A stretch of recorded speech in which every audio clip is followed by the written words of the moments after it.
In the world of action-packed thrillers, few films have managed to captivate audiences quite like Night and Day. Released in 2010, this adrenaline-fueled ride takes viewers on a whirlwind adventure filled with twists, turns, and unexpected romance. Welcome back to Yusef Reacts, Movie Enthusiasts. I am Jane, and today, we're diving into the heart-pounding world of Night and Day, starring Tom Cruise and Cameron Diaz. Join me as we explore the key elements that make this film an unforgettable experience. At the core of Night and Day is the electrifying chemistry between its two leads. Tom Cruise's enigmatic Roy Miller and Cameron Diaz's spirited June Havens create a dynamic duo that keeps audiences on the edge of their seats. But it's not just the romance that keeps us glued to the screen. Night and Day is packed with adrenaline-pumping action sequences that defy gravity and push the boundaries of believability. The plot of Night and Day follows June Havens, an unsuspecting traveler who gets caught up in a deadly game of cat and mouse after crossing paths with Roy Miller, a rogue secret agent. What follows is a globe-trotting adventure filled with espionage, intrigue, and danger at every turn. Despite the intense action, Night and Day also delivers plenty of laughs thanks to its witty dialogue and comedic timing. Tom Cruise and Cameron Diaz showcase their comedic chops, adding a light-hearted charm to the film's high-stakes narrative. Of course, no discussion of Night and Day would be complete without mentioning its stunning visual effects. From heart-stopping stunts to breathtaking set pieces, the film transports viewers to exotic locales and keeps them enthralled from start to finish. June Havens lives a quiet, fairly uneventful life. She is heading to her sister's wedding when she runs into a charming stranger, Roy Miller. Next thing she knows, he's leading her into a life of car chases, fights, shootouts, and being pursued by some nasty characters. Just who is this gear? Uni has a garage in Boston. At an airport heading home, a man bumps into her a few times and tries to keep her off the plane. He's under FBI surveillance. They wonder if he and she are working together, so they let both on a flight full of armed men wanting to arrest the stranger. He's Roy. He shoots his way out of trouble and tells her she's in danger. She's home the next day, miraculously, when agents pick her up. Roy saves her again, and a transcontinental chase ensues with Roy convincing her that he's the good guy, protecting an energy source that a rogue agent wants to sell on the black market. Can she trust Roy? And will trust matter when the bullets start flying? A young woman gets mixed up with a disgraced spy who is trying to clear his name. Looking forward to attending her sister April's wedding, the commitment. Shy tomboy and classic cars aficionado, June Havens catches a plane to Boston.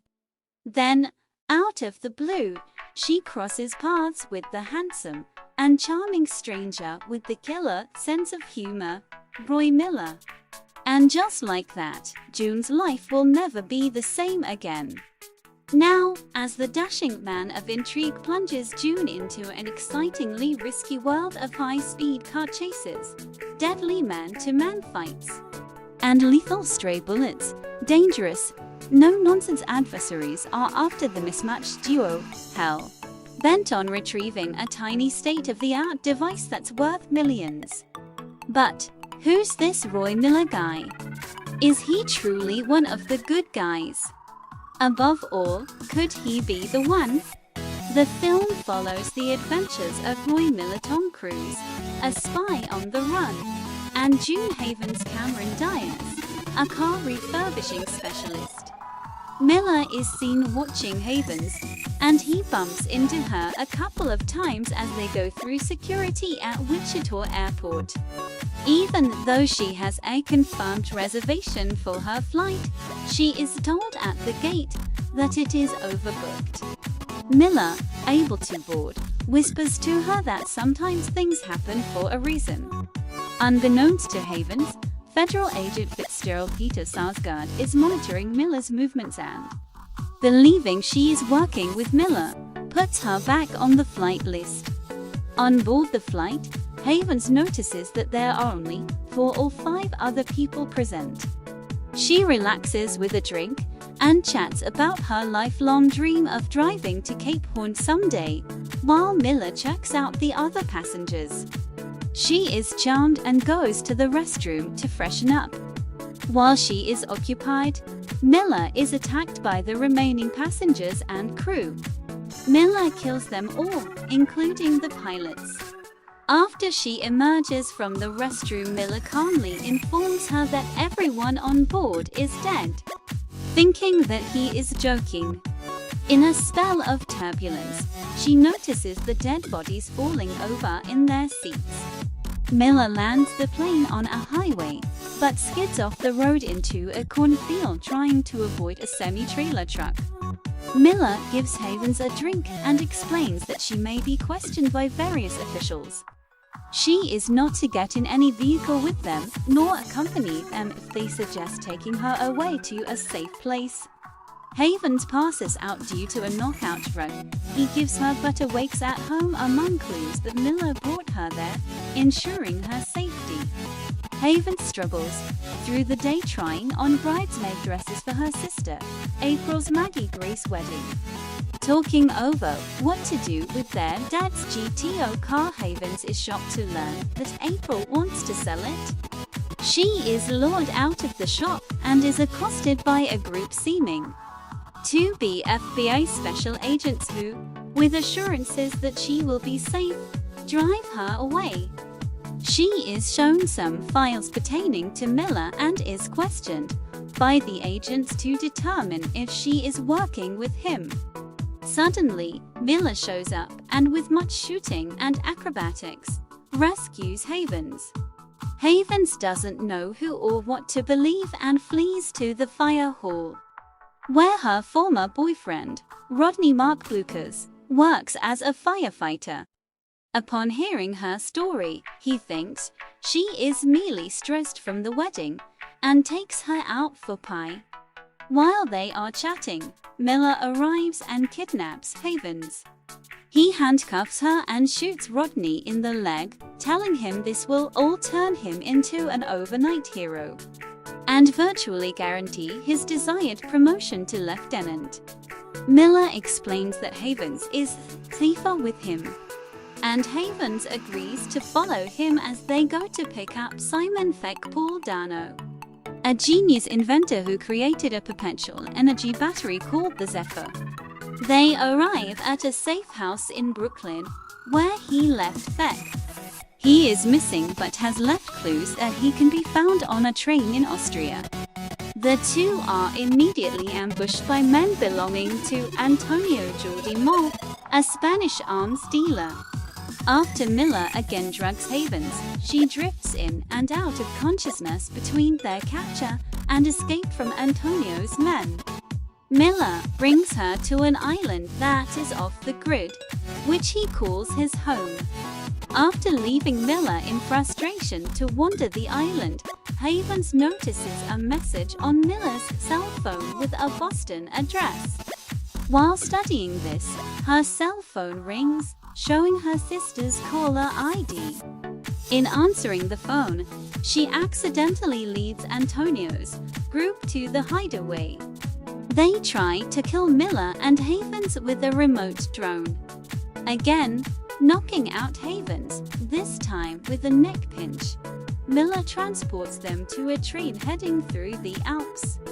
Havens awakes alone and, missing a message from Miller, leaves to get breakfast in the dining car, where she encounters Bernhard Penchel, a German assassin who she believes is Feck. When she finds the message stuck to the bottom of her shoe, she realizes that Feck is with Miller and Bernhard is someone else. Using tricks learned from Miller, Havens manages to survive. And Bernhard is eventually knocked out of a window by Miller and killed by a train coming from the opposite direction. Miller puts Havens and Feck up in a hotel in Salzburg, Austria, and heads to a meeting with a mysterious, beautiful woman. Havens follows him and hears him make a deal to sell the Zephyr to Antonio. Havens is picked up by the CIA and meets the director of Counter-Intel, who confirms that Miller is a rogue agent, and gives her a pen transmitter to signal them when she is with Miller and the Zephyr. Miller meets her back at the hotel and shows her the Zephyr, which is now showing signs of overheating. Havens uses the pen to notify the agents, which Miller notes hurts more than I thought it would. But Miller escapes to the rooftops. After leading the CIA agents on a chase, Miller is apparently shot and falls into the Salzach River. His body is not recovered, nor is the Zephyr. Havens is sent home by the agents in time to stand at her sister's wedding. When Havens hears the song that Miller used as his ringtone, she heads to the address she remembered from his iPhone. She meets the people at the address and realizes that they are Miller's parents. Havens learns that Miller's real name is Matthew Knight, and the couple believe their son, a former Army Ranger captain and Eagle Scout, is dead, and they are fabulously wealthy from winning lotteries and sweepstakes they don't remember entering. They mention that their son was an excellent swimmer who could hold his breath for an amazing length of time, which leads Havens to realize Miller is still alive. Havens leaves the Knights and calls her own voicemail, leaving a message that she has the Zephyr. She is quickly captured by Antonio's men and taken to Spain. She is drugged with truth serum, which makes her relaxed and happy, and leads her to reveal that Miller feigned his selling of the Zephyr and his death to allow her to return home. Antonio realizes that she doesn't have the Zephyr, and the only way he can get the device is to pay Fitzgerald, who has kidnapped Feck. Miller has been following Feck using a tracking app on his iPhone and stumbles upon Havens in the Spaniard's compound. Havens is rescued as she is being taken out for execution. Under the influence of the truth serum, she admits to Miller that she wants to have sex. After telling her to hydrate to rid herself of the effects, Haven believes Miller isn't happy to see her. He walks over to her in the midst of gunfire, says he is happy, and kisses her. They pursue Fitzgerald and Feck on a motorcycle, while eluding Antonio's men. During the running of the bulls, during which Antonio is trampled to death by some bulls, Fitzgerald is able to escape in an Icon 5 amphibious plane with the now extremely hot Zephyr, while Miller is hit in the chest by a bullet as he saves Feck. Feck comments that the battery is unstable. As they watch the plane climb, the battery explodes, killing Fitzgerald. Miller collapses from the gunshot wound, but wakes in a hospital. He receives an apology from the director Viola Davis, who tells him that he rooted out a corrupt team. He asks about Havens and is told that she has returned home. He is warned that he can't be distracted and must forget her to continue with his job. The director also explains to Miller that the agency will transfer you to a secure facility tomorrow for your safety, using the same wording that he warned Havens about. As they leave, a nurse enters and gives Miller his medication. Miller realizes that he's been drugged, but then sees that the nurse is Havens. Miller comes to in the rebuilt classic car that belonged to Havens' father. After he asks what day it is, Havens kisses him and says it's someday, alluding to what she said when chatting with Miller at the beginning on the plane about her lifelong dream. She drives off, traveling along a coastal road past a signpost for Cape Horn. The final scene shows Roy's mother telling her husband that they have just received 2 tickets to Cape Horn. Though she blames her husband for ordering them by mistake, she insists that they go. I was sort of influenced by the somewhat bad reviews I had read about this movie, but decided to watch it anyway. Because both Tom Cruise and Cameron Diaz usually make good movies. So I sat down and watched it, and I am glad that I did. There is action all throughout the movie, from the beginning till the very end. And it is the sort of action that is in your face and keeps your adrenaline pumping without being too much over the edge. And the action scenes were well choreographed and worked well. Also, the comedy in the movie was well used at the right times, adding a lot of flavor to the movie. This aspect gave the movie so much charm, and it worked wonderfully. Both Cruise and Diaz were good with these comedy twists. The story is pretty straightforward and easy to follow, leaving some up for you to guess and speculate about, and that was good. As for the cast, well, as always, Tom Cruise and Cameron Diaz put on magnificent work. I personally think that this is actually one of Tom Cruise's best movies. But of course, we all have our own preferences. The supporting cast also did well. My friend said that this movie seemed like an imitation of the Mission Impossible movies, but I think it is in a whole other league. This one is an action comedy while the others are pure action. This movie is good for an evening's entertainment with lots of action and laughs. And the chemistry between Cruise and Diaz makes it worth it just for that alone. If you haven't seen this movie already, get to it. In conclusion, Night and Day is a pulse-pounding thrill ride that combines action, romance, and humor in equal measure. With its charismatic leads, jaw-dropping stunts, and captivating storyline, it's no wonder this film remains a fan favorite over a decade later. Thanks for joining me on this journey through one of cinema's most exhilarating adventures. Until next time, keep watching and stay tuned for more movie magic. Peace.